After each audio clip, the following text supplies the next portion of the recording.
Hello friends, good morning. आइए आपका अपना चैनल ज्ञानोदय में आपका स्वागत है। आज हम करेंट अफेयर से एक बहुत ही महत्वपूर्ण टॉपिक को डिस्कस करने जा रहे हैं, जिस टॉपिक का नाम है भारत में जीआई टैग।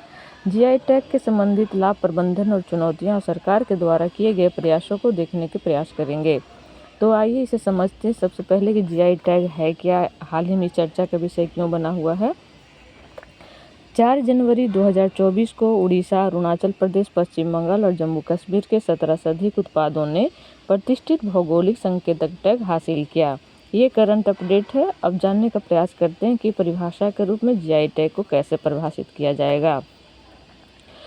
जीआई उन उत्पादों पर इस्तेमाल किया जाने वाला एक विशेष प्रकार का चिन्ह है जिनकी उत्पत्ति किसी विशिष्ट भौगोलिक स्थान पर होती है तथा इस प्रकार के उत्पाद अपने उत्पत्ति स्थल के कारण प्रतिष्ठित होते हैं।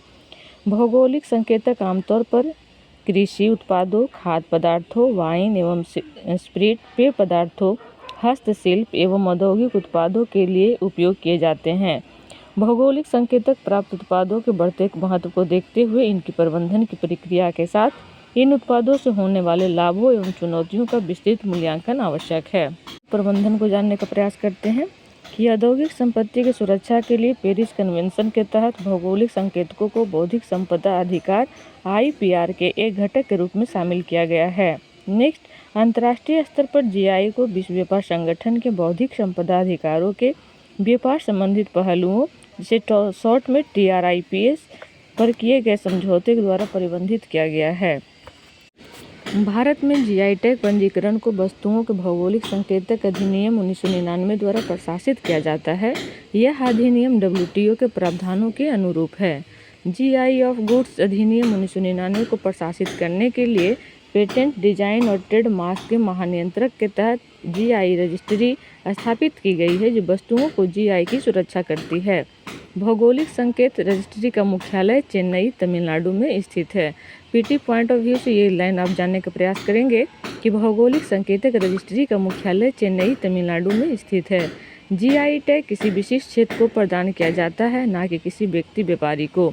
किंतु एक बार जब किसी उत्पाद को पंजीकरण मिल जाता है तो उत्पाद का कारोबार करने वाले व्यापारी उसे जीआई लोगों के साथ बेचने के लिए आवेदन कर सकते हैं। भारत में जीआई टैग प्राप्त करने वाला प्रथम उत्पाद वर्ष 2004-05 में दार्जिलिंग चाय को प्राप्त था। ये तो प्रबंधन की बातें थी। अब इसके भौगोलिक संकेतक के लाभ की बात कर लेते हैं। पहला, अंतर्राष्ट्रीय व्यापार में हिस्सेदारी। जीआई विदेशी बाजारों में उत्पादों के नाम एवं प्रतिष्ठा को बढ़ावा देकर भारतीय उत्पादों के लिए अंतर्राष्ट्रीय व्यापार में हिस्सेदारी को सुनिश्चित करता है। इससे देश के निर्यात में वृद्धि होती है। सेकेंड, प्रतिष्ठा और विश्वास। जीआई से उत्पादों को गुणवत्ता एवं प्रामाणिकता प्राप्त होती है, जिससे इन उत्पादों के प्रति उपभोक्ताओं के बीच विश्वास में वृद्धि होती है। नेक्स्ट, बाजार विविधीकरण।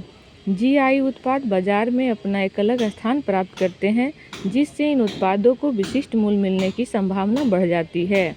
नेक्स्ट, पर्यावरण और गंतव्य विपणन। अद्वितीय क्षेत्रीय उत्पाद प्रामाणिक अनुभव की चाह रखने वाले आगंतुकों को आकर्षित करते हैं। इस प्रकार वे आर्थिक विकास और सांस्कृतिक आदान प्रदान को बढ़ावा देते हैं।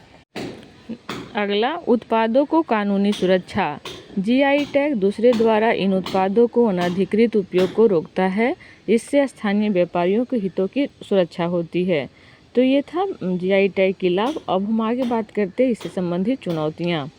जालसाजी और नकल। जीआई टैग प्राप्त उत्पादों के प्रति उपभोक्ताओं के गहरे विश्वास तथा इन उत्पादों को मिलने वाले विशिष्ट मूल्य के कारण जालसाजी एवं नकल को बढ़ावा मिलता है। सेकेंड, अंतर्राष्ट्रीय मान्यता। जीआई के लिए अंतर्राष्ट्रीय मान्यता प्राप्त करने हेतु दस्तावेजीकरण एवं कानूनी प्रक्रिया अत्यंत जटिल है। थर्ड, कानूनी ढांचा।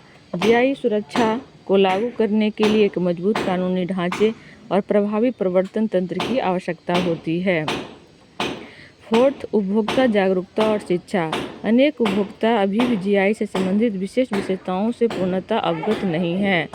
फिफ्थ, लघु उत्पादकों की सीमित भागीदारी।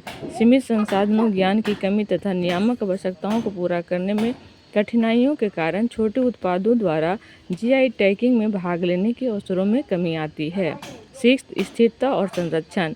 जलवायु परिवर्तन, प्रदूषण और अस्थिर प्रथाओं से जीआई टैग वाले उत्पादों के समझ नवीन चुनौतियां उत्पन्न हुई है। अब इस क्षेत्र में टिकाऊ कृषि तथा उन्नत उत्पादन के तकनीकों की आवश्यकता महसूस की जा रही है। लाभ चुनौती प्रबंधन के बाद जो लास्ट अब पड़ाव है इसके प्रयास देखते हैं। जीआई टैग स्टोर का शुभारंभ। वैश्विक पर्यटकों पर नज़र रखते हुए गोवा के अंतर्राष्ट्रीय हवाई अड्डे डाबोलिम पर भारत के प्रथम भौगोलिक संकेत स्टोर को आरंभ किया गया है। दूसरा, अपेडा के माध्यम से संवर्धन। कृषि के प्रसंस्कृत खाद्य निर्यात विकास प्राधिकरण अपेडा केंद्रों के माध्यम से जीआई उत्पादों के लिए विश्व भर के नए बाजारों में परीक्षण शिपमेंट की सुविधा प्रदान की जा रही है। थर्ड, वित्तीय सहायता। भारत सरकार द्वारा राष्ट्रीय आईपीआर नीति के उद्देश्यों के अनुसार जीआई उत्पादों को बढ़ावा देने की पहल करने वाली पात्र एजेंसियों को वित्तीय सहायता प्रदान की जा रही है। उद्योग एवं आंतरिक व्यापार संवर्धन विभाग डीपीआईआईटी की पहले। डीपीआईआईटी द्वारा भारत के साथ साथ विदेशों में भी जीआई उत्पादों को बढ़ावा देने के लिए विभिन्न संवर्धन कार्यक्रम, क्रेता विक्रेता प्रदर्शनी, सम्मेलन, बैठकें, कार्यशालाएं आयोजित की जाती है। द्विपक्षीय समझौता। भारत ने अपने जीआई उत्पादों की सुरक्षा के लिए स्विट्जरलैंड, चिली, जापान, भूटान आदि जैसे कई देशों के साथ द्विपक्षीय समझौते पर भी हस्ताक्षर किए हैं। इस प्रकार भारत वैश्विक स्तर पर अपने जीआई उत्पादों की सुरक्षा के लिए विश्व बौद्धिक संपदा के तहत उत्पत्ति के अपीलों के संरक्षण और उनके अंतर्राष्ट्रीय पंजीकरण के लिए लिस्बन समझौते जैसे बहुपक्षीय समझौते में भी पक्षकार हैं। अब देखते हैं इसका निष्कर्ष या आगे की राह क्या हो सकती है। भौगोलिक संकेतक प्राप्त उत्पादों की राष्ट्रीय एवं अंतर्राष्ट्रीय स्तर पर विशिष्ट पहचान बनाने के लिए सरकार द्वारा मजबूत कानूनी ढांचा स्थापित किया जाना चाहिए। साथ ही जीआई टैग प्राप्त करने और बनाए रखने के मानदंडों को स्पष्ट रूप से परिभाषित किए जाने की आवश्यकता है। इन उत्पादों के उचित उपयोग एवं निगरानी को बढ़ावा देने के लिए पर्याप्त संसाधन और समर्पित टीमें आवंटित की जानी चाहिए। सक्रिय विपणन रणनीतियाँ और ब्रांडिंग पहल जीआई उत्पादों की बाजार पहुँच को बढ़ा सकती है। पारंपरिक प्रथाओं को चालू रखते हुए नवाचार को प्रोत्साहित किया जाना चाहिए, जिससे इन उत्पादों से जुड़ी परंपरागत विशेषताओं एवं बाजार मांगों को संतुलित करने में आने वाली चुनौतियों से निपटने में मदद मिल सके। तो इसी के साथ हमारा जीआई टैग से संबंधित सभी पहलुओं को छूने का हमने प्रयास किया और आप लोग इसे अच्छे से 2 से 3 बार सुनने का प्रयास करेंगे ताकि आगे आने वाली परीक्षाओं में आपको इससे मदद मिल सके। इसी के साथ मेरा ये वीडियो समाप्त होता है। जय हिंद, जय भारत।